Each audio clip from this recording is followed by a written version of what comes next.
Hello मेरे प्यारे बच्चों, माय वॉरियर्स। मॉक टेस्ट की सीरीज हमने स्टार्ट की है जिसमें हमने कुछ क्वेश्चंस को ऐड किया है जो कि बच्चों की डिमांड थी कि न्यू वेंडर के क्वेश्चंस के अकॉर्डिंग हम कुछ मॉक सॉल्व करें ताकि हमारे अंदर थोड़ा सा कॉन्फिडेंस आए। तो उसके हम 3 मॉक टेस्ट लगा चुके हैं। आज हमारा मॉक टेस्ट नंबर है 4। कुछ डिफरेंट टाइप के क्वेश्चन हमने ऐड किए हैं जैसा कि अभी हाल फिलहाल के एग्जाम्स में पूछा गया है। ठीक है, तो इसमें हम पर्टिकुलरली ये नहीं कह सकते कि पैटर्न चेंज आएगा ही आएगा सीजीएल का, लेकिन हमें प्रिपेयर्ड तो रहना है ना, क्योंकि हमें एक हिंट तो मिला है कि क्वेश्चंस का पैटर्न चेंज हुआ है, तो हम अपने आप को रेडी रखेंगे। आज का हमारा मॉक टेस्ट नंबर है 4 बच्चों, जिसका पहला क्वेश्चन है आपके सामने। एरर डिटेक्ट करना है इस क्वेश्चन में। In response to wide spread disapproval of the prospect of a case being registered against the journalist. ठीक है, जवाब में इन रिस्पॉन्स टू, किस चीज के जवाब में? वाइड स्प्रेड डिसअप्रूवल, जो कि बहुत बड़े लेवल पे डिसअप्रूव किया जा रहा था। ठीक है, आलोचना हो रही थी of the prospect of a case. ठीक है, एक केस के प्रोस्पेक्ट को लेकर बीइंग रजिस्टर्ड, जो कि रजिस्टर हुआ था अगेंस्ट द जर्नलिस्ट। किसके अगेंस्ट हुआ था? जर्नलिस्ट के अगेंस्ट। द दिल्ली पुलिस, ठीक है, the Delhi police have belatedly clarified, और दिल्ली पुलिस ने बहुत ही देरी से क्लैरिफाई किया that they would focus on, कि वो किस पर फोकस करेंगे? ऑन ट्रेसिंग दोज, किन लोगों का पता लगाने में, ट्रेस करने में? वो लोग whom sold the passwords, वो लोग जिन्होंने बेचा था पासवर्ड्स को। किसको? To enable access to the information, जिन्होंने पासवर्ड्स बेचे थे ताकि इंफॉर्मेशन को एक्सेस करने के लिए, इंफॉर्मेशन का पता लगाने के लिए उसे इनेबल किया जा सके, सक्षम किया जा सके, इसके लिए पासवर्ड दे दिए। तो देखो, दोज हुम, ये वैसे भी दोज हु होता है, दोज हु, वो जो, ये कहोगे ना आप, वो जो या वो जिसने, ये क्या है? सोल्ड आपकी वर्ब है, वर्ब को करने वाला, एक्शन करने वाला कौन होगा? सब्जेक्ट। ठीक है, तो ये जो रिलेटिव प्रोनाउन है वो कौन होगा? रिलेटिव प्रोनाउन होगा सब्जेक्ट। जिसने बेचा था, जिसने पासवर्ड्स बेचे थे ताकि इंफॉर्मेशन को एक्सेस किया जा सके। तो गलती क्या है? दोज हु आना चाहिए, हुम नहीं आना चाहिए। किस पार्ट में एरर है? यहाँ पर दोज हु, हुम नहीं, हुम तो ऑब्जेक्टिव केस है, हमें क्या चाहिए? हमें चाहिए सब्जेक्टिव केस। ठीक है, कभी कभी ये एरर ऐसा भी पूछता है बच्चों, ऐसे भी दे देगा दे हु। तो ध्यान रखो, जब आप कहते हैं वो जो, तो ये जो वो है ना, ये क्या होता है? डेमोन्स्ट्रेटिव प्रोनाउन होता है। डेमोन्स्ट्रेटिव प्रोनाउन, डेमोन्स्ट्रेटिव प्रोनाउन में क्या क्या आता है? डेमोन्स्ट्रेटिव प्रोनाउन में आता है दिस, दैट, दीज, दोस। और ये आप किसके लिए यूज करते हैं? इशारा करने के लिए, पॉइंट आउट करने के लिए, दिस, दैट, दीज, दोस। तो वो जो, ठीक है। नेक्स्ट क्वेश्चन देखो, it should have constituted a direct attack. Should have का मतलब होता है बच्चों चाहिए था, चाहिए था। ठीक है, it should have constituted a direct attack on free public spirited journalism. ये एक सीधा हमला होना चाहिए था, ये एक सीधा हमला होना चाहिए था। किस पर? ऑन फ्री, एकदम एकदम फ्री, स्वतंत्र, पब्लिक स्पिरिटेड जर्नलिज्म। जर्नलिज्म मतलब पत्रकारिता, और कैसी पत्रकारिता? जो जन के हित में है, पब्लिक के हित में है। ठीक है, उसके ऊपर डायरेक्ट अटैक होता। एंड डिसुएडेड अटेम्प्ट्स टू, और क्या होता? Dissuaded attempts to hold public authorities and institutions, जो हमारी पब्लिक अथॉरिटीज हैं, ठीक है, जो हमारे अधिकारी लोग हैं, एंड जो इंस्टीट्यूशंस हैं, उनको जवाब दे, अकाउंटेबल मतलब रिस्पॉन्सिबल। ठीक है, अकाउंटेबल फॉर किस चीज के लिए? किस चीज के लिए अकाउंटेबल ठहराए जाने की बात हो रही है? उनकी कमियों, शॉर्ट कमिंग्स और प्रोमिसेस के लिए। ठीक है, तो ये एक डायरेक्ट हमला होता, और जितने भी हमारे अधिकारी और संस्थाएं हैं उनको उनकी कमियों और वादों के लिए रिस्पॉन्सिबल ठहराने के प्रयासों को, अटेम्प्ट्स को क्या करता? हतोत्साहित मतलब डिस्करेज करता। तो करना चाहिए था होगा क्या? ये तो नहीं आना चाहिए शुड हैव। यहाँ पर अगर मैं लिख दूं वुड हैव, तो ये एक ऐसी चीज को दर्शाता है जो कि क्या है? Indicating a non occurring action और स्टेट, मतलब ऐसा हुआ नहीं था। आप जब वुड हैव का यूज करते हो तो हिंदी में आता है ऐसा होता, है ना, चाहिए था नहीं, ऐसा होता। जैसे मान लो आपने कहा I would have, I would have helped you if you had told me the truth. अगर तुमने मुझे सच्चाई बता दी होती तो मैंने तुम्हारी मदद कर दी होती। तो यहाँ पर क्योंकि कंडीशनल तो नहीं है, कोई कंजंक्शन नहीं जुड़ रहा है, हमें एक सिचुएशन नहीं मिल रही, कंडीशन नहीं मिल रही, बट चाहिए था गलत है यहाँ पर। क्योंकि आप ये कह रहे हो क्या कि इसमें ये डायरेक्ट हमला होना चाहिए था किस पर, जर्नलिज्म के ऊपर, जो कि पब्लिक के हित में है, और पब्लिक अथॉरिटीज और इंस्टीट्यूशंस को जवाबदेही ठहराने के लिए उनकी कमी और प्रोमिसेस के लिए जो प्रयास लिए गए उनको क्या करता, डिस्करेज करना चाहिए था, नहीं करना चाहिए था नहीं, सजेशन यहाँ बोले करता, ऐसा करता, लेकिन हुआ नहीं ऐसा। तो आप वुड हैव का यूज करें जहां पर सेंस किसका है, ऐसा होता लेकिन हुआ नहीं। ठीक है, जब हम नेक्स्ट क्वेश्चन पर आते हैं, नेक्स्ट क्वेश्चन है, it includes controversial recommendations. Controversial का मतलब क्या है, विवादास्पद। ठीक है, जिसमें क्या है, बहुत सारा आर्ग्यूमेंट है, डिबेट है। ठीक है, विवादास्पद, विवादास्पद। और रिकमेंडेशंस का मतलब क्या है, सिफारिश या सुझाव। सच एज, जैसे कि making concessions to a senior police officer, जिसमें क्या शामिल है, जो बड़े वरिष्ठ पुलिस अधिकारी है ना, उनके सामने जो बयान दिए जाते हैं उनको साक्ष्य के रूप में स्वीकार करना। ठीक है, जैसे such as making confessions to a senior police officer admissible as evidence, जिनको एक साक्ष्य के रूप में क्या करना है, स्वीकार करना है। And diluting the standard of proof required for criminal conviction. और क्या शामिल है जिसमें, आपराधिक जो दोष सिद्धि के लिए आवश्यक प्रमाण होते हैं, ठीक है, उनके मानक को कमजोर बनाना, उनके मानक को कमजोर बनाना। डाइल्यूट करना मतलब उनमें कुछ चेंजेस कर देना, स्टैंडर्ड मतलब मानक। ठीक है, किसके, ऑफ प्रूफ, उन प्रूफ के स्टैंडर्ड्स को डाइल्यूट मतलब चेंज कर देना। ठीक है, उनमें कुछ चेंजेस कर देना। Required for a criminal conviction, जो कि किस चीज के लिए जरूरी होते हैं, एक क्रिमिनल कन्विक्शन के लिए, एक अपराध को साबित करने के लिए जरूरी होते हैं। तो इट इंक्लूड्स, इसमें कुछ आर्ग्यूमेंट्स, कुछ ऐसे सुझाव शामिल है, जैसे कि making confessions to a senior police officer, किसी सीनियर पुलिस ऑफिसर के सामने कन्फेस करना, अपनी गलती मानना, जो कि क्या है, एडमिसिबल एज एविडेंस, जिसको एविडेंस के रूप में स्वीकार किया जा सके। और कुछ स्टैंडर्ड्स, ठीक है, उनको चेंज कर देना, ऐसे प्रूफ्स को जिनकी जरूरत होती है किस टाइम पर, क्रिमिनल कन्विक्शन के टाइम पर। ठीक है, अब यहाँ पर मुझे एरर डिटेक्ट करना है, बड़ा सेंटेंस है, छोटे छोटे टुकड़ों में तोड़ते हैं। इट के साथ इंक्लूड्स आएगा, सही है। कॉन्ट्रोवर्शियल रिकमेंडेशन सही है। सच एज, जैसे कि, सच एज का मतलब होता है जैसे कि, उनमें क्या है, making confessions to a senior police officer admissible as evidence and diluting. अब एंड से देखो क्या क्या जुड़ रहा है, एंड से जुड़ रहा है डाइल्यूटिंग और मेकिंग, दोनों आईएनजी फॉर्म में है, सही है। The standard of proof required, verb की third form, required for a criminal conviction, इसमें नो एरर है, इसमें कोई भी एरर नहीं है। ठीक है, नेक्स्ट क्वेश्चन देखो, the discoms along with the railways. अब इसको हमने बहुत बार पढ़ा हुआ है, क्या पढ़ा हुआ है, हमने पढ़ा है विद हो गया, टुगेदर विद हो गया, with, together with, along with, as well as, है ना, in addition to, in addition to, like, besides, not, rather। इनसे जब आपके दो सब्जेक्ट जुड़ते हैं तो आने वाली वर्ब किसको फॉलो करती है, पहले सब्जेक्ट को फॉलो करती है। अब यहाँ पर किससे जुड़ रहा है, देखो, अलोंग विद से। अलोंग विद से पहला सब्जेक्ट है डिस्कॉम्स और दूसरा है रेलवेज। ठीक है, तो आर आ रहा है, आर आ रहा है, सही है, तो इसमें तो कोई एरर नहीं है। चलो, डिस्कॉम्स के हिसाब से आर आ रहा है, इसमें वैसे भी कोई दिक्कत ना होती क्योंकि रेलवेज भी प्लूरल है।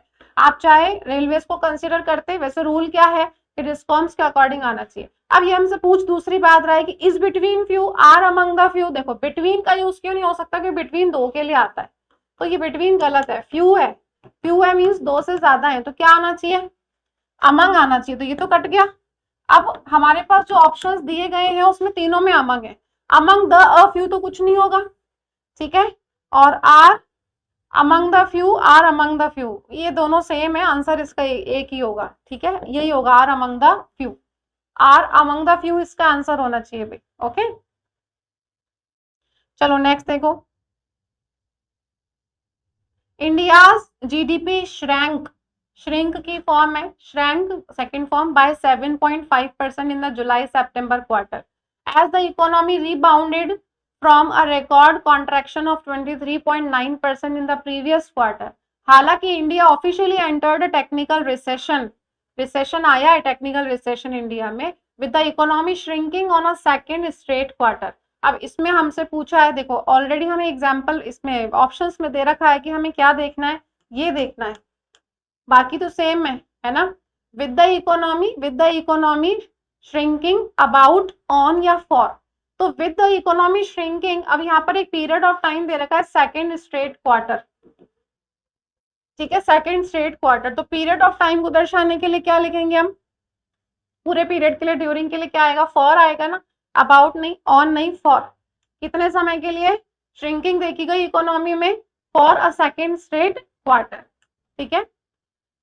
अब एक पैराजम्बल का क्वेश्चन है बच्चों यहाँ पर, August has begin on a disconcerting note. Disconcerting एक नेगेटिव वर्ड है, मतलब आप कह रहे हैं कोई नेगेटिव, किसी चीज का नेगेटिव डेवलपमेंट हुआ था, कोई ऐसी चीज जो कि नहीं बढ़नी चाहिए थी वो बढ़ी थी, ये कहना चाह रहे हैं, ठीक है।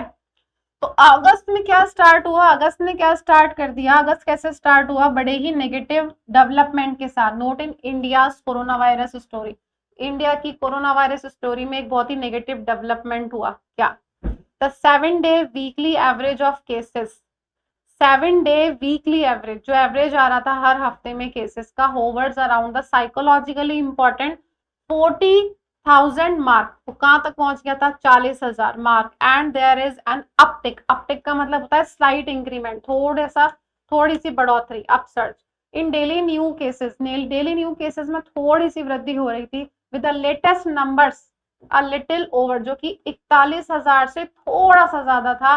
लेटेस्ट नंबर क्या है, मतलब 41,000 से थोड़ा सा ज्यादा हो गया था। A major concern that has assumed national proportion, एक जो सबसे बड़ी चिंता है, जो सबसे प्रमुख चिंता जो राष्ट्रीय स्तर पर पहुंच चुकी है, वो है केरल में मामलों का बहुत ज्यादा बढ़ जाना। नेशनल एक ऐसी चिंता जो कि राष्ट्रीय स्तर तक पहुंच चुकी है, वो क्या है, केरला में केसेस का बहुत ज्यादा बढ़ जाना। With nearly 20,000 fresh cases being added every day, लगभग हर दिन 20,000 फ्रेश केसेस जो ऐड हो रहे हैं ना, इट इज ऑफ कंसर्न, ये चिंता की बात है, that if a state with an admirable track record, एक ऐसी स्टेट जिसका बहुत ही प्रशंसनीय ट्रैक रिकॉर्ड रहा है during the earlier wave, is under seize now, अब वो भी लपेटे में आ गई, वो भी घेरे में आ गई। देन मेनी अदर स्टेट्स, तो बाकी की जो राज्य हैं, कुड बी पर्टिकुलरली वल्नरेबल, तो वो तो बहुत ज्यादा क्या हो गए, वल्नरेबल हो गए, मतलब इजीली अफेक्टेड हो जाएंगे against new variants at the start of the third wave. अब इसमें हम किस तरीके से इसकी क्रोनोलॉजी बिठाएं, देखो सबसे पहले यहाँ पर स्टैंड अलोन सेंटेंस कौन सा है, ऑप्शन पर अगर आप देखोगे तो ए बी सी से ही सेंटेंस स्टार्ट हो रहा है ना। अब ए बी सी में मुझे सबसे ज्यादा ऐसा सेंटेंस जो कि इंट्रोड्यूस कर रहा है कि भाई किस बात के बारे में बात हो रही है, कि इंडिया की कोरोना वायरस स्टोरी, तो मतलब ए से सेंटेंस स्टार्ट होगा। ए से केवल ये दोनों सेंटेंसेस स्टार्ट हो रहे हैं, ए के बाद डायरेक्ट डी लगा दे क्या, ए के बाद डायरेक्ट डी लगाओगे क्या, बिल्कुल भी नहीं। ए के बाद क्या लगाओगे आप, इसका जो सीक्वेंस है वो एबीसीडी होगा, इसका सीक्वेंस एबीसीडी होगा। ए में आपने प्रॉब्लम बताई, बी में आपने फैक्ट्स के साथ उसको बताया कि भाई ये फैक्ट क्या है, 40,000 जो है केसेस जो है हर हफ्ते आ रहे हैं, और थोड़ी सी बढ़ोतरी हुई, 41,000 से थोड़े से ऊपर केसेस आने लग गए। अब चिंता की बात ये है, चिंता की बात ये जो नेशनल स्टेट तक, नेशनल राष्ट्र के स्तर पर पहुंच गई, वो क्या है कि केरला में बहुत ज्यादा केसेस बढ़ रहे हैं। अब उसके बारे में बता रहे हैं कि जब केरला की ये हालत है, तो बाकी के स्टेट्स वो कैसे थर्ड वेव में सरवाइव कर पाएंगे, ये बताया जा रहा है। तो एबीसीडी ही इसका करेक्ट सीक्वेंस है, ठीक है। The commander ordered his battalion to march on, march का मतलब होता है एक ही लाइन में झुंड में आगे बढ़ना, ठीक है, जैसे सोल्जर्स मार्च परेड करते हैं वो वाला मार्च है ना। तो commander ordered his battalion to march on. अब ये क्या है आपका इनडायरेक्ट स्पीच, मुझे इसकी डायरेक्ट स्पीच चुननी है। द कमांडर सेज, अगर डायरेक्ट स्पीच में सेज होता, अगर डायरेक्ट स्पीच में सेज होता, सोचो डायरेक्ट स्पीच में अगर आपकी रिपोर्टिंग वर्ब में प्रेजेंट टेंस होता, तो आप रिपोर्टिंग वर्ब को टेंस थोड़ी चेंज करते हो, रिपोर्टिंग वर्ब का ऑर्डर्ड आ नहीं सकता, वही गलती यहाँ है, सेज को ऑर्डर्ड में नहीं चेंज कर सकते, गिव्स को ऑर्डर्ड में नहीं चेंज कर सकते, ठीक है। तो the commander said to his battalion, ठीक है, सैड टू को आपने किस में चेंज कर दिया, ऑर्डर्ड में चेंज कर दिया। The commander ordered his battalion to march on, क्योंकि इंपैरेटिव सेंटेंस है तो आप उसको टू से स्टार्ट कर सकते हो। आंसर क्या हो जाएगा, बी। ठीक है, आंसर हो जाएगा बी। ध्यान रखने वाली बात है, रिपोर्टिंग वर्ब का टेंस नहीं बदलते हम, रिपोर्टेड स्पीच का टेंस बदलते हैं, रिपोर्टिंग वर्ब का नहीं बदलते टेंस। ठीक है, और रिपोर्टेड स्पीच का भी कब बदलते हैं, जब हमारी रिपोर्टिंग वर्ब किस में हो, पास्ट टेंस में। ठीक है, पास्ट टेंस में हो तो बदलते हैं। राइट, चलो नेक्स्ट देखो। You speak such good English said Mary, Mary ने कहा you speak such good English. ठीक है, तो Mary exclaimed that I spoke very good English, Mary exclaimed that I speak. अब ये आपका डायरेक्ट इनडायरेक्ट का सेंटेंस है, सैड है, टेंस बदलना चाहिए। स्पीक, स्पीक जो है यू स्पीक, स्पीक का स्पीक ही रहने दिया, टेंस ही नहीं चेंज किया। आप स्पीक को वॉज स्पीकिंग में कैसे चेंज करोगे भाई, स्पीक वर्ब की फर्स्ट फॉर्म है। प्रेजेंट सिंपल को किस में चेंज करते हैं, पास्ट सिंपल। मतलब क्या आना चाहिए, आपके पास आनी चाहिए वर्ब की सेकंड फॉर्म। कहां पर है, that I was speaking continuous बना दिया। Mary exclaimed that I spoke very good English, answer हो गया सी। केवल किस बेसिस पर, कि आपको टेंस बदलना आना चाहिए। वॉइस और नरेशन के क्वेश्चंस बड़े आसान होते हैं, थोड़ा सा पढ़ने की जरूरत होती है। ठीक है, एक्टिव पैसिव का अगेन सेंटेंस है, an unexpected call disturbed Maria terribly which compelled her to stop the performance. ठीक है, एक अनएक्सपेक्टेड कॉल ने मारिया को डिस्टर्ब कर दिया, तो हमें किससे लेना देना है, इससे। डिस्टर्ब मारिया मतलब वर्ब की सेकंड फॉर्म, वर्ब की सेकंड फॉर्म को किस में चेंज करते हैं, एक्टिव पैसिव में, वॉज वर्ब प्लस वर्ब की थर्ड फॉर्म में। मुझे वॉज वर्ब प्लस वर्ब की थर्ड फॉर्म ढूंढनी है, कहां पर है। ठीक है, यहाँ देखें, मारिया, यहाँ पर मारिया ऑब्जेक्ट थी, सब्जेक्ट बन गया मारिया डिस्टर्ब टेरिबली, मारिया ने डिस्टर्ब करा, मारिया सब्जेक्ट बन गई, जबकि मारिया तो ऑब्जेक्ट थी, ये तो गलत हो गया। और पैसिव वॉइस वैसे भी किस में आता है, बी प्लस वर्ब की थर्ड फॉर्म से पैसिव वॉइस बनता है, इसमें है ही नहीं। कुड बी मॉडल तो था ही नहीं हमारे एक्टिव सेंटेंस में, कुड बी कैसे आ गया। ठीक है, हैड बीन डिस्टर्ब्ड गलत हो गया, मुझे क्या चाहिए था, वॉज वर्ब प्लस वर्ब की थर्ड फॉर्म। देखो, वॉज प्लस वर्ब की third form, Maria was disturbed terribly by an unexpected call, answer हो जाएगा सी। ठीक है, नेक्स्ट क्वेश्चन देखो। Being an ardent professional, ardent का मतलब होता है बहुत एनर्जेटिक, बहुत उत्साही, पैशनेट। तो आर्डेंट के लिए आप लिख सकते हैं बहुत ही पैशनेट। ठीक है, एनर्जेटिक, डायनेमिक, इसके लिए आप लिख सकते हैं फर्वेंट। ठीक है, फॉरवर्ड, डायनेमिक और एनर्जेटिक के लिए आता है। The lawyer always kept his clients at an arm's length, at an arm's length जो मुहावरा है उसका मतलब क्या होता है, एट एन आर्म्स लेंथ, मतलब ये आपकी आर्म है इतनी लेंथ पर। तो जैसे हमने कहा, हमारे बड़े बूढ़े सिखाते हैं कि जब आप बिजनेस करते हैं तो अपने रिश्तेदारों और दोस्तों को इतनी दूर रखो, मतलब अपने बिजनेस में उनको मत जोड़ो, उनसे दूरी रखो इतनी, तो दूर रहने के लिए आ रहा है एट आर्म्स लेंथ, है ना। जैसे मम्मी ने बच्चे से कहा कि keep away, keep the bad boys या bad company away at your arm's length, इतनी दूर रखो बैड बॉयज को, है ना। तो अवे फ्रॉम ईच अदर, एक दूसरे से दूर रहना नहीं, या एट अ डिस्टेंस, इतनी दूर रखो, डिस्टेंस के लिए आ रहा है ना, एक दूसरे के लिए नहीं, at a distance. Under wraps का मतलब होता है बच्चों to keep something secret, to keep something secret and concealed, किसी चीज को छुपा कर रखना, छुपा कर रखना, जिसके लिए keep it under your hat भी आप यूज कर सकते हैं।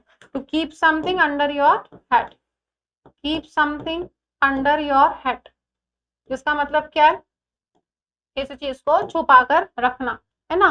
और एक हमने पढ़ा है an ace up your sleeves, इसको हमने इडियम्स की क्लासेस में देखा था, an ace up your sleeves, है ना। योर मतलब कोई भी आ सकता है, one's sleeves, an ace up one sleeves, इसका मतलब क्या होता है, to keep something secret until it is necessary to reveal, जब तक उसकी जरूरत ना पड़े आप उसको छुपा कर रखते हैं और वक्त आने पर उस पत्ते को खोल देते हैं। ठीक है, और इसका ऑपोजिट क्या हो जाएगा, इन सबका ऑपोजिट हो जाएगा to spill the beans, to spill the beans, जिसका मतलब होता है उजागर कर देना, डिस्क्लोज कर देना, आपने कुछ उजागर कर दिया। ठीक है, अलर्ट एंड प्रिपेयर्ड, आपको मैंने इडियम बताया हुआ अलर्ट एंड प्रिपेयर्ड के लिए, on the ball, on the ball मतलब न्यू फैक्ट्स और न्यू टेक्नोलॉजीज के साथ आप कैसे रहते हैं, अलर्ट रहते हैं और उसके हिसाब से काम करते हैं, तो आप ऑन द बॉल है। ठीक है, चलो नेक्स्ट हमारे पास एक पैराजंबल का क्वेश्चन है। देखो, What the data show is the alarming presence of plastic filaments. Plastic filaments का मतलब होता है छोटे छोटे टुकड़े, ठीक है। प्लास्टिक फिलामेंट्स, फाइबर्स, फ्रेगमेंट्स, इन सब का मतलब होता है small pieces.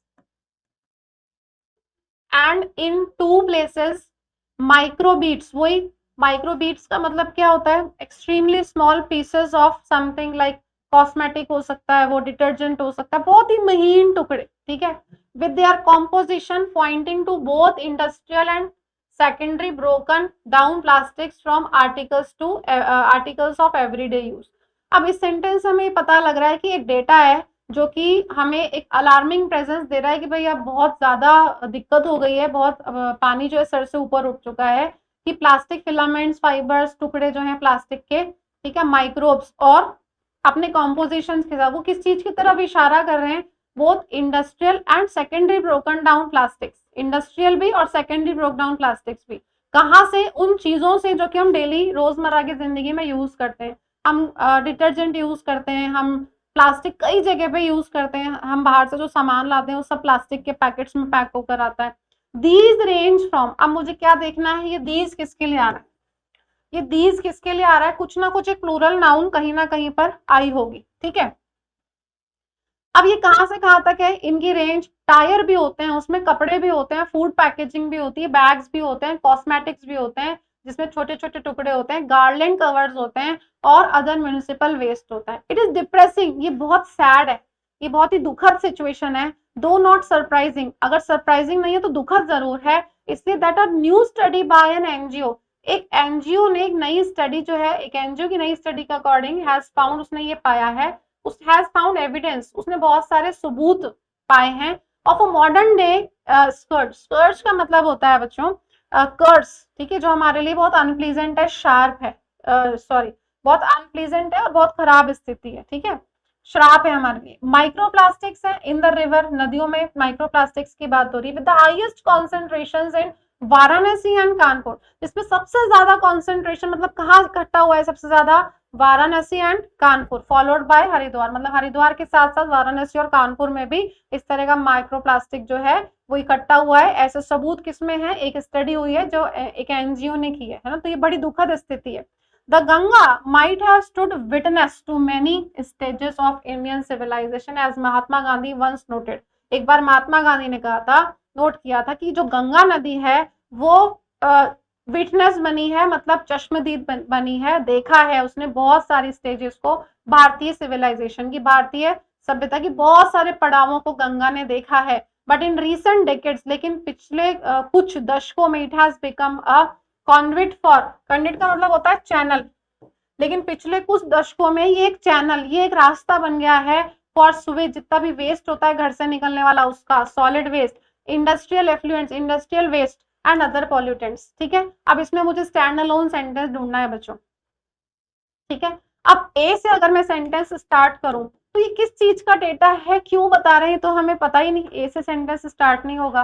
D, the Ganga might have stood, अब डी जो है ये एक स्टैंड अलोन सेंटेंस लग रहा है जिसमें कोई प्रोनाउन नहीं आ रहा, जिसका किसी से कोई रिलेशन नहीं है, एक स्टैंड अलोन सेंटेंस। कभी महात्मा गांधी जी ने कहा था कि गंगा ने बहुत सारे सिविलाइजेशन को उठते हुए देखा है, लेकिन पिछले कुछ समय में ये एक चैनल बन गई है, किसका, गंदगी का, ये एक स्टैंड अलोन सेंटेंस है। अब रही बात बी की, तो बी में क्या आ रहा है, दीज, तो ये तो वैसे ही नहीं बन सकता। इतना तो क्लियर हो गया कि डी से ही हमारा सेंटेंस स्टार्ट होगा, ठीक है, डी में इंट्रोड्यूस कर दिया। उसके बाद क्यों है भाई ऐसा, अब यहाँ पर आपने क्या कहा, गंदगी जमा हो रही है बहुत ज्यादा, चैनल बन गया है गंदगी को इकट्ठा करने का, तो इसको आगे बढ़ाने के लिए कौन सा सेंटेंस है, ये रहा।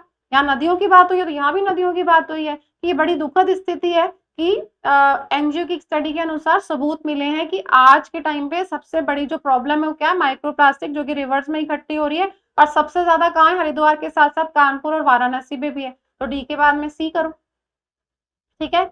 अब डेटा क्या शो करता है, डेटा ये शो करता है इस तरह के स्मॉल पीसेस जो हैं, माइक्रोब्स हैं, सॉरी माइक्रोबीड्स हैं, फाइबर्स हैं, फिलामेंट्स हैं, ठीक है, प्लास्टिक के टुकड़े हैं, ठीक है, जो क्या शो कर रहे हैं, with their composition pointing to both industrial and secondary broken down plastics from articles of everyday use, मतलब उसमें दोनों तरीके के इंडस्ट्रियल भी होते हैं और सेकेंडरी ब्रोकन डाउन प्लास्टिक्स जो हम डेली यूज करते हैं उससे जो निकलता है, तो उसके बाद ए आना चाहिए।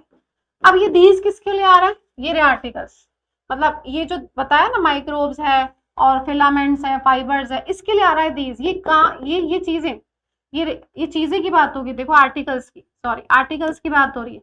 ये दीज किसके लिए आ रहा है? आर्टिकल्स के लिए। उनमें कौन कौन सी चीजें शामिल है? Tyres, clothing, food packaging, bags, cosmetics, ये सब जो हम यूज करते हैं, तो ये दीज इसके लिए आ रहा है। इसलिए इसके हिसाब से आंसर क्या हो जाएगा? DCAB। ठीक है, DCAB इसका आंसर है। नेक्स्ट देखो, द एम्प्लॉइज रिजेक्टेड द डेरिजरी पे ऑफर। अब डेरिजरी का मतलब होता है टू स्मॉल, टू स्मॉल मतलब तुच्छ, नगण्य, इतना छोटा, इतना नगण्य, that you don't want to value it, मतलब आप उसको कंसिडर भी नहीं करना चाहते हो सीरियसली, इतना छोटा अमाउंट। तो किसी ने नौकरी के लिए बहुत कम पैसे ऑफर किए, इतनी छोटा लग रहा है वो अमाउंट उसको कि उसने रिजेक्ट कर दिया कि मुझे नहीं करनी नौकरी।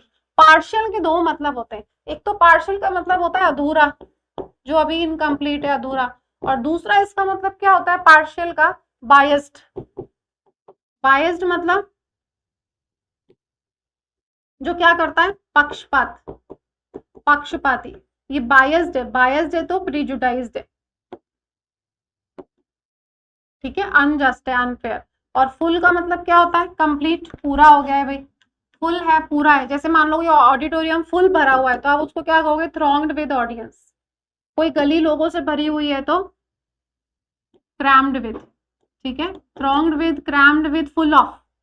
डेरोगेटरी का मतलब होता है इंसल्टिंग, डेरोगेटरी का मतलब है इंसल्टिंग। ठीक है, इंसल्टिंग हो गया डेरोगेटरी का मतलब। और आप कह सकते हैं कंटेम्पचुअस, कंटेम्पचुअस, स्कॉर्नफुल। ठीक है, चलो नेक्स्ट देखते हैं। इनएडिक्वेट का मतलब है जो अपर्याप्त है, तो वो आपके लिए कैसा? इनसफिशियंट है, इनसफिशियंट है, अपर्याप्त है, एनफ नहीं है।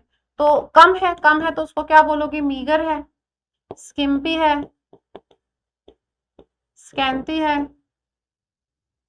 एग्जीग्यूअस है।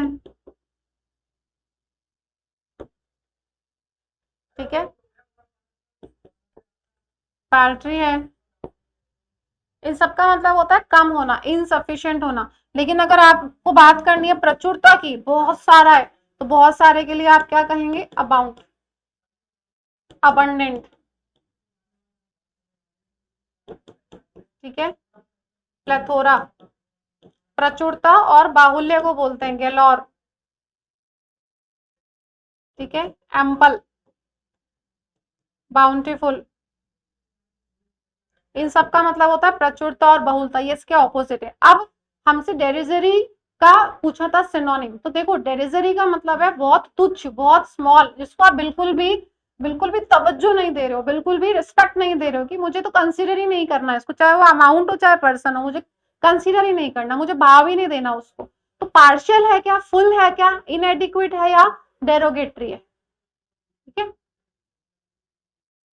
अब देखो यहाँ पर आप ये नहीं कह सकते कि उन्होंने जो अमाउंट, अब मान लो कि कोई व्यक्ति 5 लाख रुपीज, 5 लाख रुपीज क्या करता है?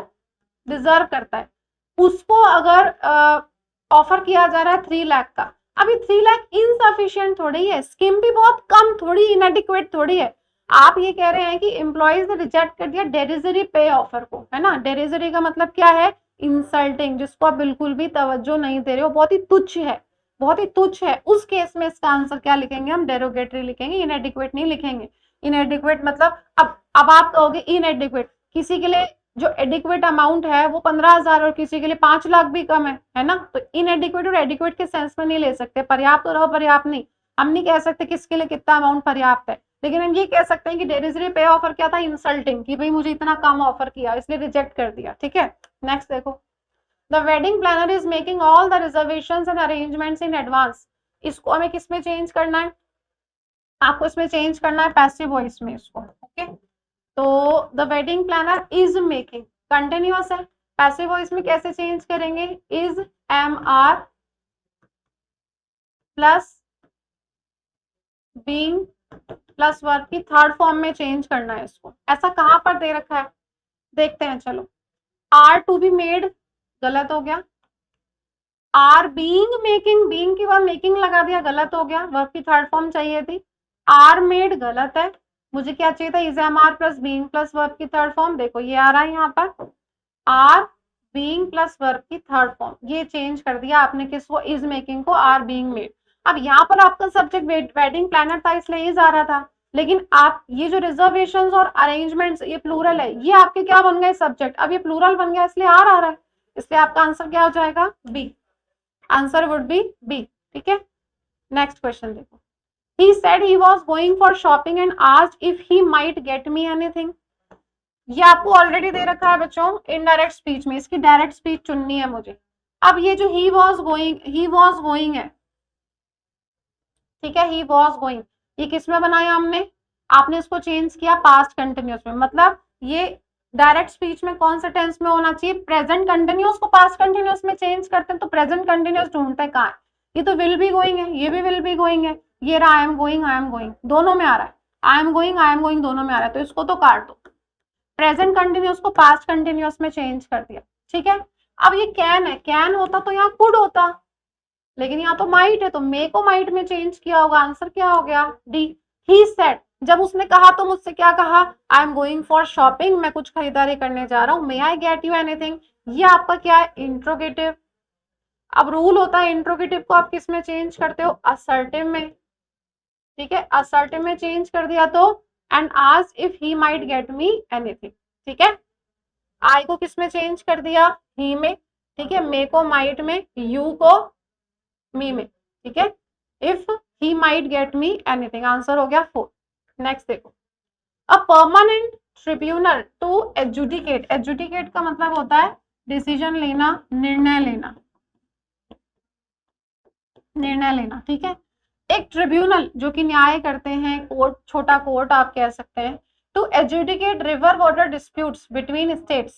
ठीक है, एक परमानेंट ट्रिब्यूनल जो कि क्या करेगा, जो स्टेट्स के बीच में नदियों से रिलेटेड जो विवाद होते हैं, डिस्प्यूट्स होते हैं, उनमें निर्णय लेने का काम।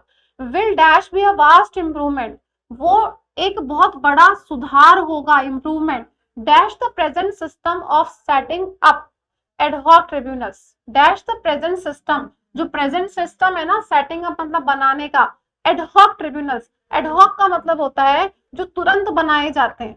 ठीक है, एडहॉक का मतलब होता है जो सडनली और पर्टिकुलर पर्पस के लिए बनाए जाते हैं, परमानेंट नहीं होते। ठीक है, तो सडनली बनाए जाते हैं। अब मुझे यहाँ पर इन ऑप्शंस में से एक चूज करके लिखना है।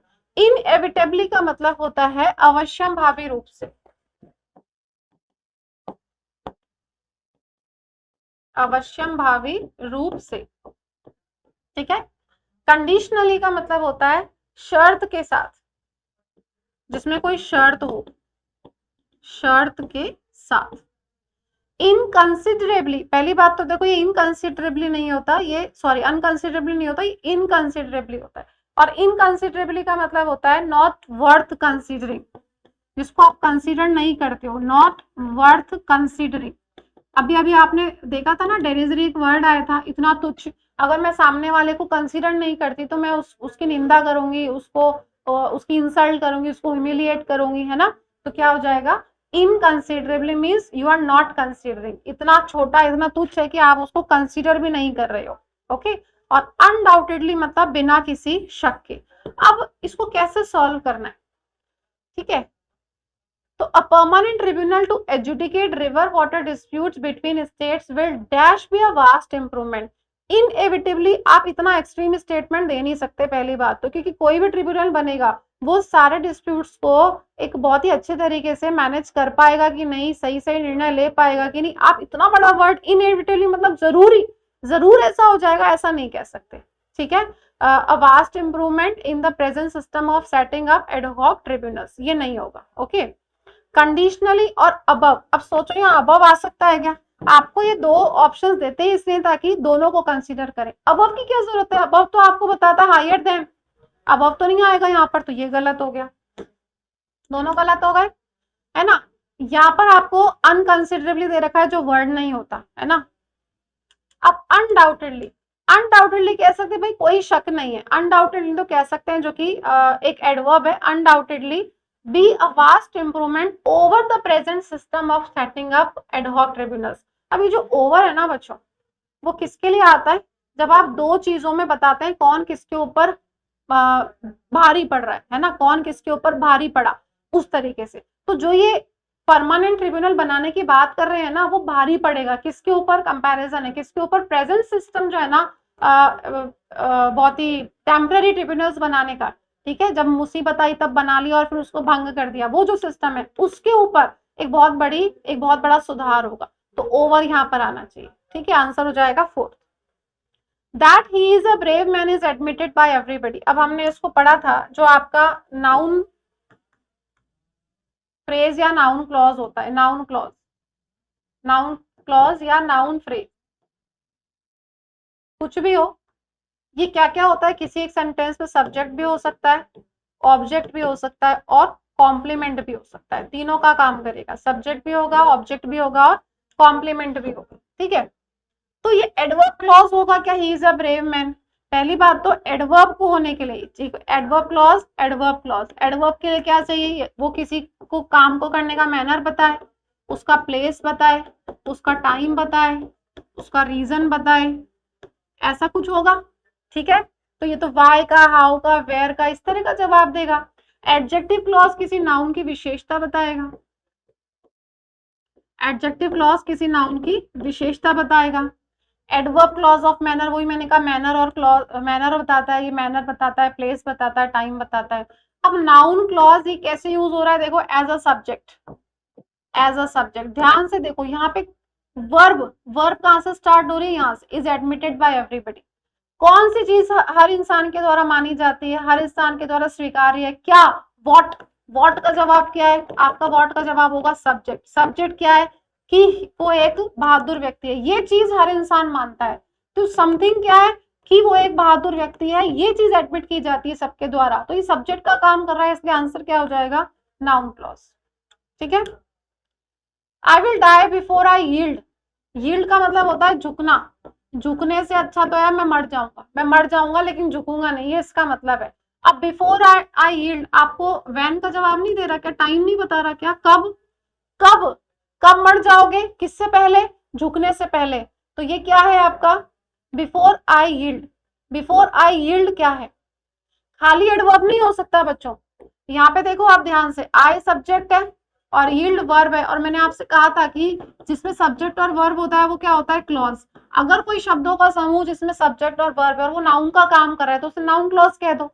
अगर वो एडजेक्टिव का काम करे तो उसे एडजेक्टिव क्लॉज कह दो, और अगर एडवर्ब का काम करे तो उसे एडवर्ब क्लॉज कह दो, ठीक है। खाली एडवर्ब तो ये होगा नहीं, फ्रेज ये होगा नहीं, क्योंकि सब्जेक्ट और वर्ब है। एडजेक्टिव ये है नहीं, किसी नाउन प्रोनाउन की विशेषता नहीं बता रहा, ये क्या है? Adverb clause. एडवर्ब क्लॉज क्यों? क्योंकि टाइम बता रहा है, और क्लॉज क्यों? क्योंकि इसमें एक सब्जेक्ट और वर्ब है, ठीक है। The action of formally accusing a public official of a serious offence, एक बहुत ही गंभीर ऑफेंस के लिए, एक गंभीर दोष के लिए, ठीक है, अपराध के लिए, एक तरह से ऑफिशियली किसी के ऊपर आरोप लगा रहे हैं। Formally accusing a public official, वो भी किस पर? किसी पब्लिक ऑफिशियल के ऊपर, ठीक है, पब्लिक ऑफिशियल के ऊपर। उसके लिए वन वर्ड क्या है हमारे पास? उसके लिए वन वर्ड है हमारे पास, इम्पीचमेंट। क्यों? क्योंकि देखो, कंडेमनेशन का मतलब केवल क्या होता है? निंदा करना। समन का मतलब होता है बुलावा या आदेश, ठीक है, जैसे कोर्ट समन देती है। एलिगेशन का मतलब होता है दोषारोपण, दोषारोपण या दोष लगाना, ठीक है, निंदा करना। इसके लिए हमारे पास कई सारे वर्ड्स हैं इन दोनों के लिए। देखो, आप निंदा कर रहे हैं, क्रिटिसिज्म हो जाएगा, क्रिटिसिज्म है। कंडेमनेशन तो लिखा हुआ ही है, एक्यूजेशन है, कैलमनी है, ओके, वाइट्यूपरेशन है, विलिफिकेशन है, एस्पर्शन है, फल्मिनेशन है।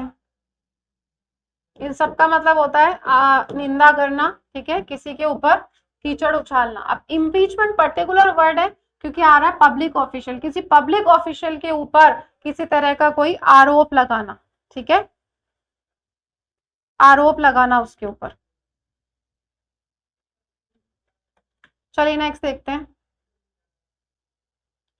After having invested so much time and energy into the project में इतना सारा समय और एनर्जी लगाने के बाद we are now back to square one. ये मैंने पहले भी बताया कि जब हम सांप सीढ़ी का गेम खेलते हैं, है ना, उसमें ये ऐसे स्क्वायर्स होते हैं सांप सीढ़ी के गेम में, उसमें सांप सांप बने होते हैं कहीं कहीं, यहाँ जो सांप काट जाता है वो आपको यहाँ ले आता है या यहाँ ले आता है, तो क्या कहोगे, हम जहां से शुरू किया था वहीं पहुंच गए। तो बैक टू स्क्वायर वन का मतलब क्या है, not ready for the consequence. क्या आप परिणामों के लिए, ठीक है, परिणामों के लिए, रिजल्ट्स के लिए रेडी नहीं है, सेम सिटी में है, फाइटिंग विद ईच अदर, एक दूसरे से लड़ रहे हैं, having to start all over again, दोबारा स्टार्ट करना है जहां से शुरू किया था वहां से, ठीक है। नेक्स्ट देखो, he found the soup tasteless and, उसको सूप कैसा लगा, टेस्टलेस मतलब बेस्वाद, बेस्वाद। तो देखो ब्लैंड का मतलब होता है बेस्वाद और फीका, जिसके लिए हमारे पास वर्ड क्या है, इंसिपिड, इंसिपिड, बेस्वाद और फीका, ठीक है।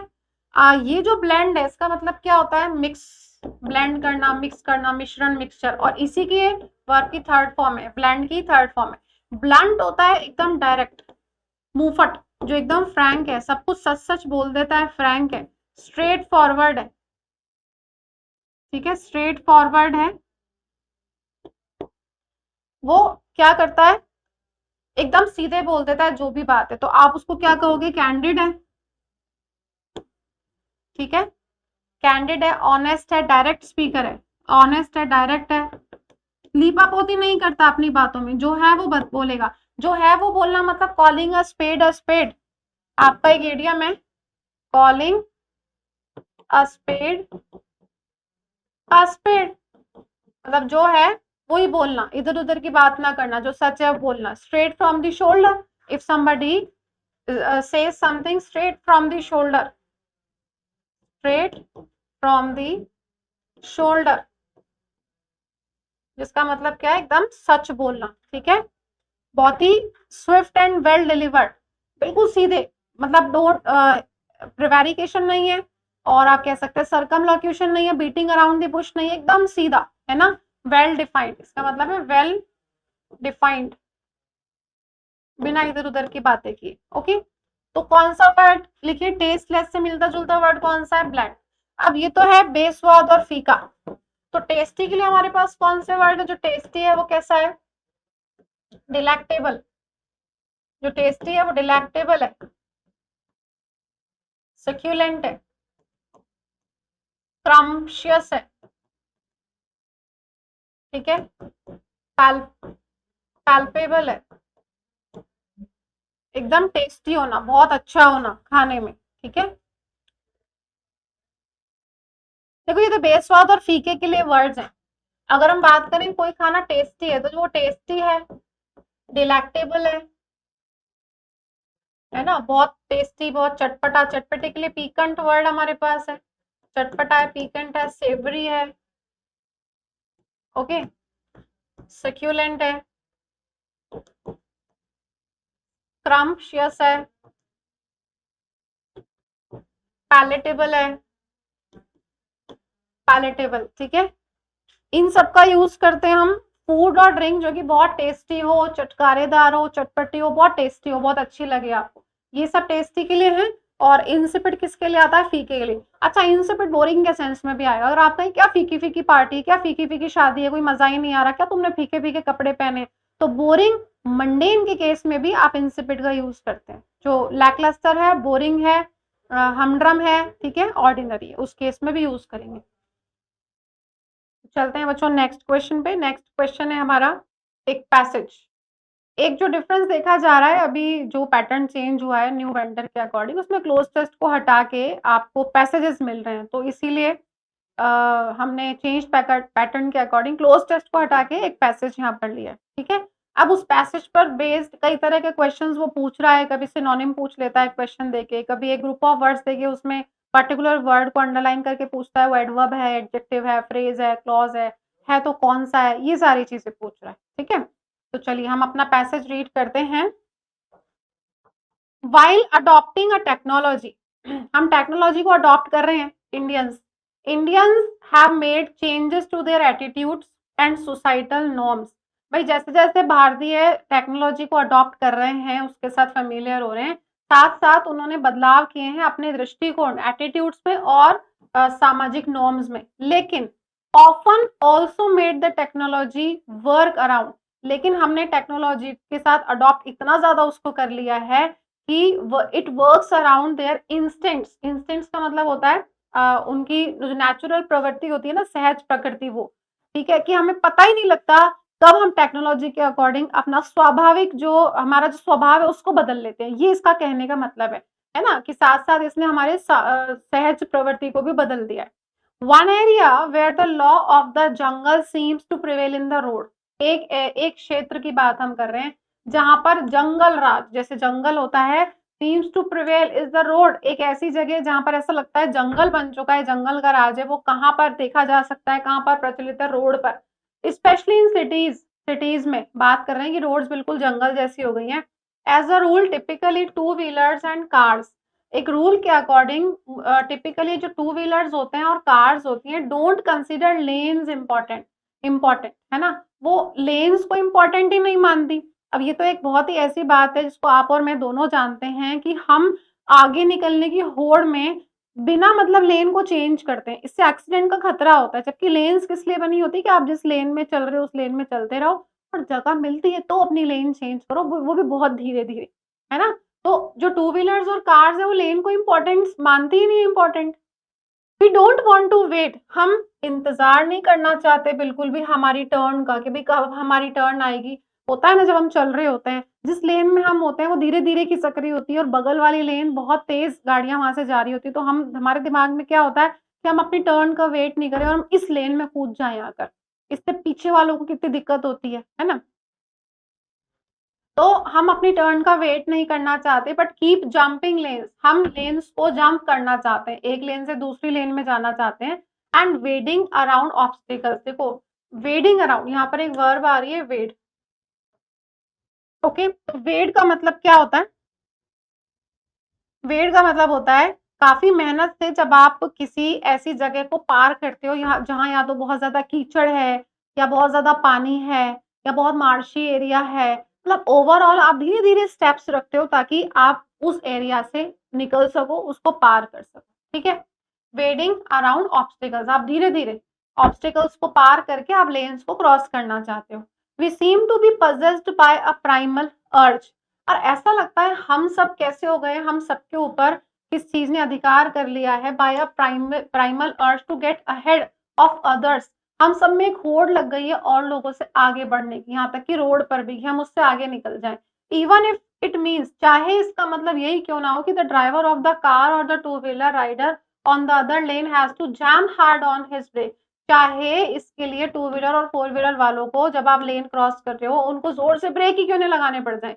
अब पीछे से अपनी ही पेस में एक व्यक्ति आ रहा है, टू व्हीलर वाला या फोर व्हीलर वाला, आपने अपनी लेन को चेंज कर लिया तो पीछे वाला मेंटली प्रिपेयर्ड नहीं है इसके लिए, उसको जैसे ही लगेगा एक गाड़ी लेन चेंज कर रही है उसे जोर से ब्रेक लगाने पड़ेंगे, ठीक है? तो ये कहा जा रहा है ओवर द नेक्स्ट 15 ईयर्स, आने वाले 15 सालों में, however Indian driving is likely to be disturbed, हालांकि आने वाले 15 सालों में ये जो इंडियन ड्राइविंग है ना, संभावना है कि वो क्या होगा, उसमें व्यवधान पड़ेगा, is likely to be disturbed, उसमें कुछ व्यवधान पड़ेगा, किसके द्वारा?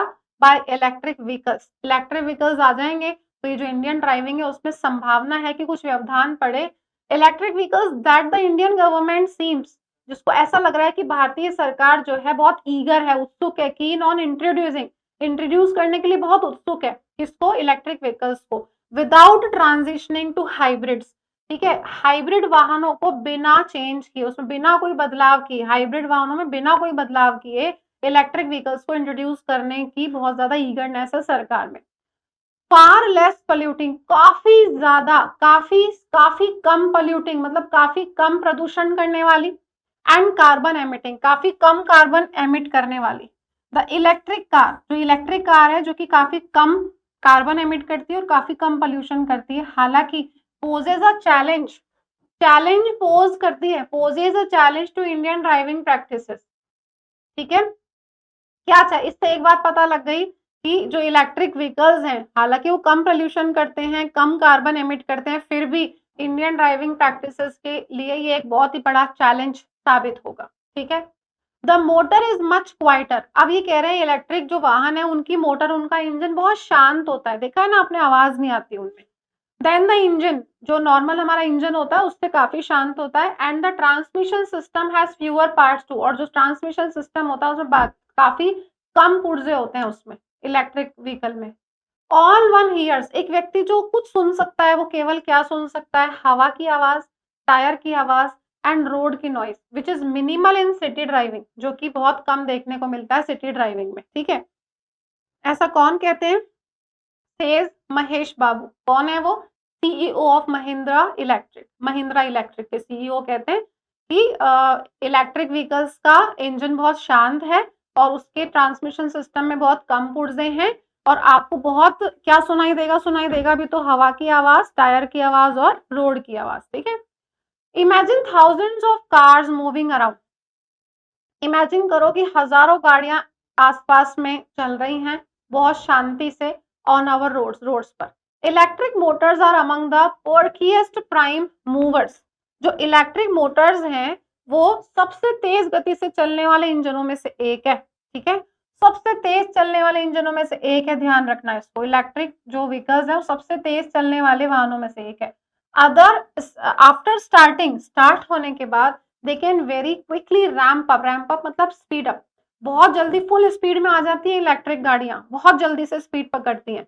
Unlike the internal combustion engine, बल्कि किसके विपरीत, जो इंटरनल कंबशन इंजन है उसके विपरीत, दैट नीड्स टू, उसको क्या रहना पड़ता है, निष्क्रिय रहना पड़ता है थोड़ी देर के लिए, एंड टेक्स टाइम, और समय लेता है वो स्पीड को बढ़ाने के लिए।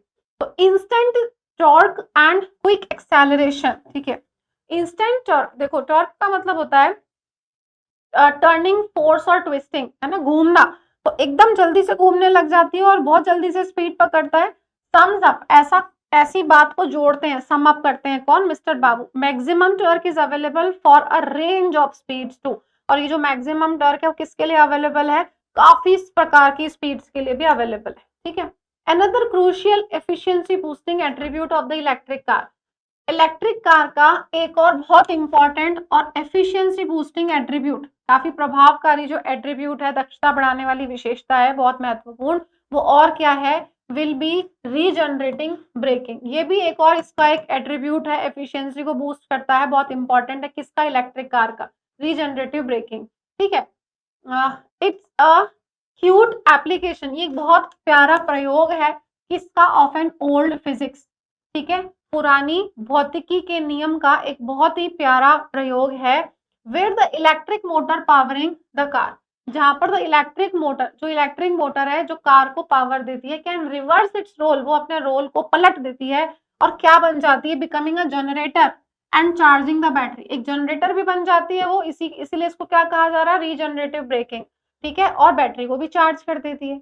The generator load is the resistant, और ये जो जनरेटर लोड होता है ना वो एक तरह से रेजिस्टेंट मतलब अवरोधक होता है, दैट प्रोवाइड्स ब्रेकिंग टॉर्क, जो कि क्या करता है, ब्रेकिंग टॉर्क प्रोवाइड करता है। And it can be varied, और ये बहुत अलग अलग प्रकार का हो सकता है। If you want to just bring down the speed, ये चेंज हो सकता है अगर आप केवल आप क्या करना चाहते हो, अपनी स्पीड को कम करना चाहते हो, not stop the car all together, car को रोकना नहीं चाहते, केवल उसकी स्पीड को कम करना चाहते हो, तो ये जो जनरेटर लोड होता है ना, ये एक अवरोधक का काम करता है, जो कि ब्रेक लगाने का काम करता है। आप इसमें गाड़ी को रोको मत, स्पीड कम कर लो केवल, ठीक है।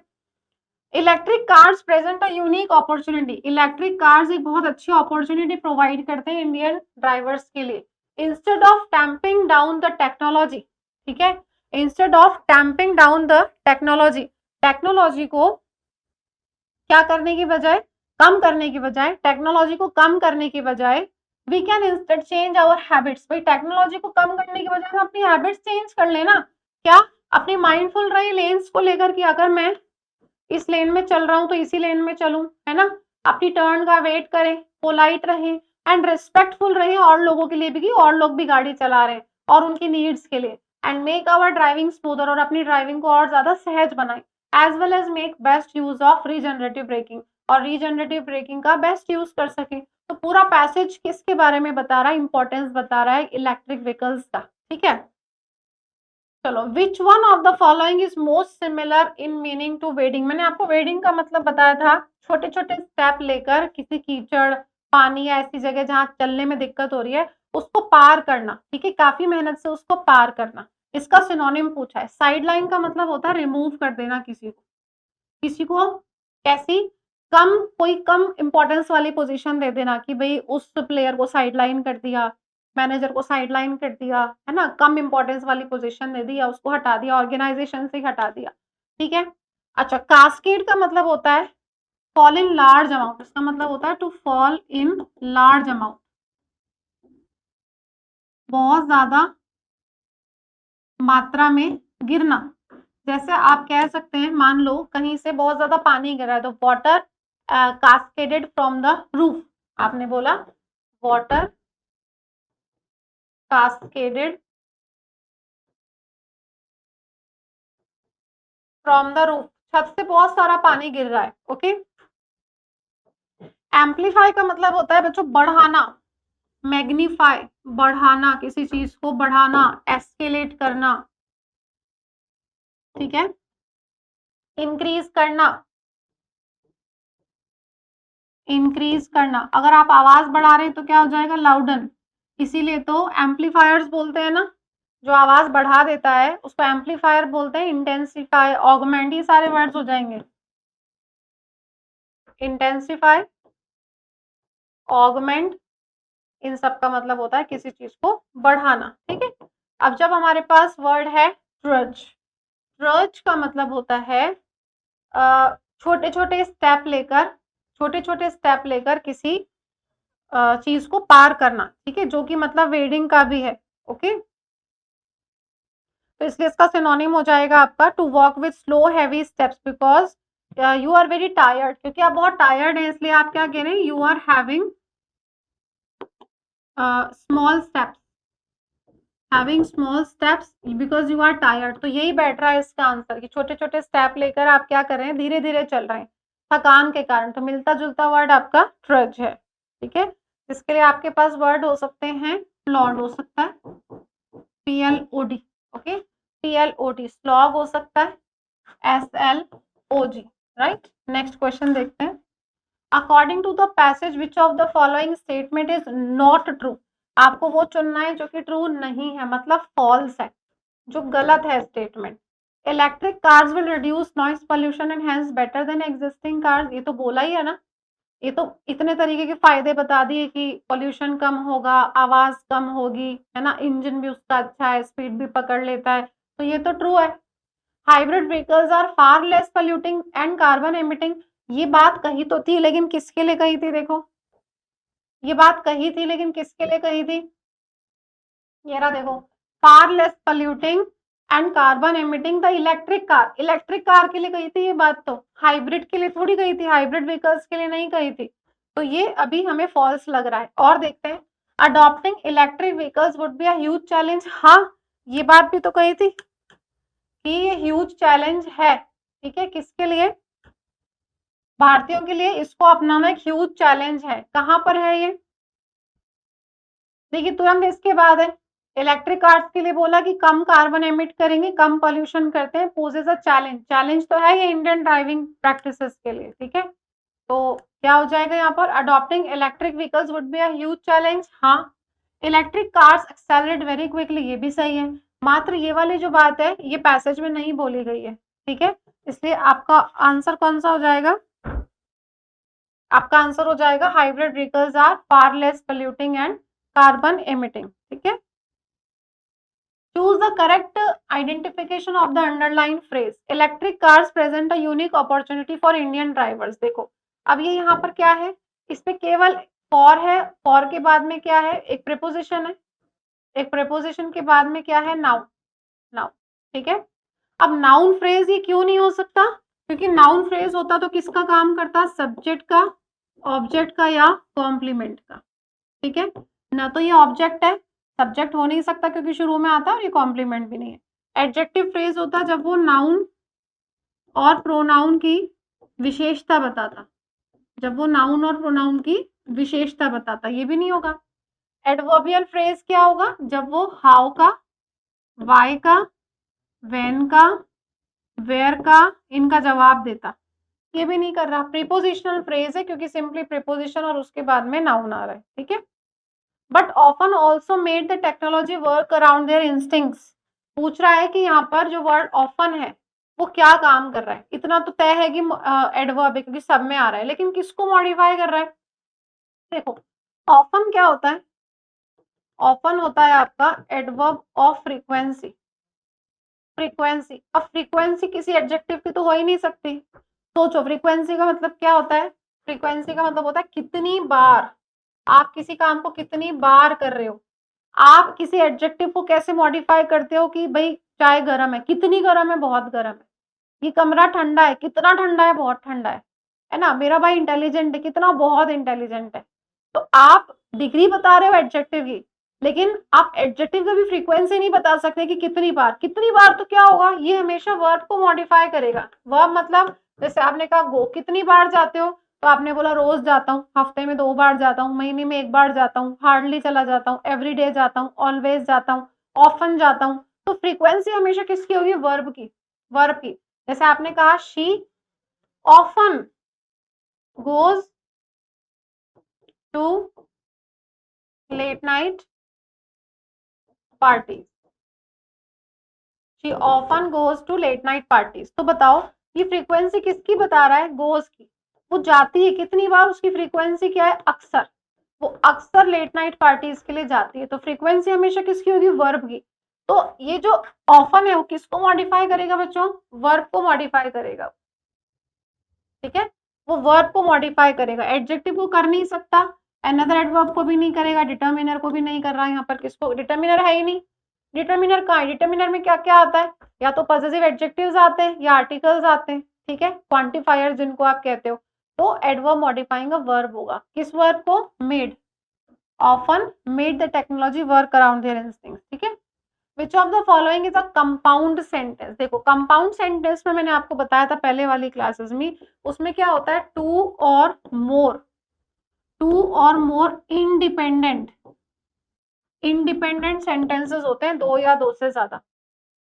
टू और मोर इंडिपेंडेंट सेंटेंसेस होते हैं, ठीक है। अभी किससे जुड़ेंगे? कौन से? देखो, ये जुड़ेंगे आपके कोऑर्डिनेटिंग कंजंक्शन से। कोऑर्डिनेटिंग कंजंक्शन होने चाहिए इसमें। अब कोऑर्डिनेटिंग कंजंक्शंस कौन से होते हैं उसके लिए आप ध्यान रखेंगे, ये पेन, वॉइस, ठीक है। एफ से क्या हो गया? फॉर। ए से हो गया एंड, एन से नॉर, बी से बट, ओ से और, वाई से यट, एस से सो। ये जो आपके कोऑर्डिनेटिंग कंजंक्शंस है, फॉर एंड नॉर, बट और येट और सो, इनसे जुड़ते हैं। और दोनों कैसे होते हैं? इंडिपेंडेंट। मतलब दोनों का अपना एक अलग मीनिंग होगा। दोनों में से कोई सा भी सेंटेंस किसी पे डिपेंडेंट नहीं होता। जैसे आपने कहा, जैसे देखो आपने कहा I called him but he did not receive it. अब ये बेशक जुड़ तो रहे हैं बट से, लेकिन इसका अपना अलग मीनिंग है, इसका अपना अलग मीनिंग है। अगर यहीं पे इफ होता तो वो डिपेंडेंट हो जाता दूसरे वाले सेंटेंस, होता ना, इफ जो है वो डिपेंडेंट हो जाता, ये इंडिपेंडेंट है दोनों। आप सिंपली क्या देखो, कंजंक्शन कहाँ पर है?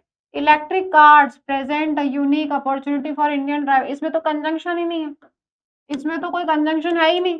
We don't want to wait our turn, हम अपनी टर्न का वेट नहीं करना चाहते। बट कीप जंपिंग, यहाँ पे बट आ रहा है, बट कीप जंपिंग, हम लेन्स चेंज करना चाहते हैं, ठीक है, ऑब्स्टेकल्स से निकल के। All one hears is wind, tyre and road noise. All one hears is wind, tyre and road noise. अब ये एंड है तो, लेकिन ये 2 वाक्यों को नहीं जोड़ रहा है, तो शब्दों को जोड़ रहा है, ठीक है। ये भी सिंपल सेंटेंस है। Imagine thousands of cars moving around quietly on our road, इसमें कहीं कंजंक्शन है ही नहीं। पूछ रहा है कंपाउंड सेंटेंस, ये सिंपल सेंटेंस दे रखा है आपको, ठीक है। ये वाला सिंपल सेंटेंस है, ये भी सिंपल सेंटेंस है।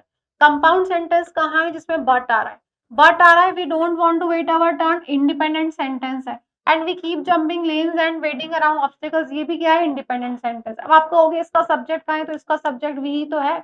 जब ये बट से जुड़ रहा है तो कीप का भी सब्जेक्ट क्या है? वी है, ठीक है। इस हिसाब से आपका आंसर हो जाएगा बी। ठीक है बच्चों, तो यहाँ पर आपका ये मॉक टेस्ट नंबर 4 भी कंप्लीट होता है। तो नेक्स्ट क्लास में मिलते हैं मॉक टेस्ट नंबर 5 के साथ। आई होप आपको न्यू टाइप के क्वेश्चंस के साथ थोड़ा-सा फ़ैमिलियर फ़ील होने लग गया होगा। फ्रेजेस, क्लॉजेस को थोड़ा-सा पढ़िए, ध्यान दीजिए, सेंटेंसेस पर थोड़ा ध्यान दीजिए, ठीक है? बहुत ईज़िली इस तरह के क्वेश्चंस आप सॉल्व कर पाएँगे। तो मिलते हैं नेक्स्ट क्लास में बच्चों। Thank you so much. Take care.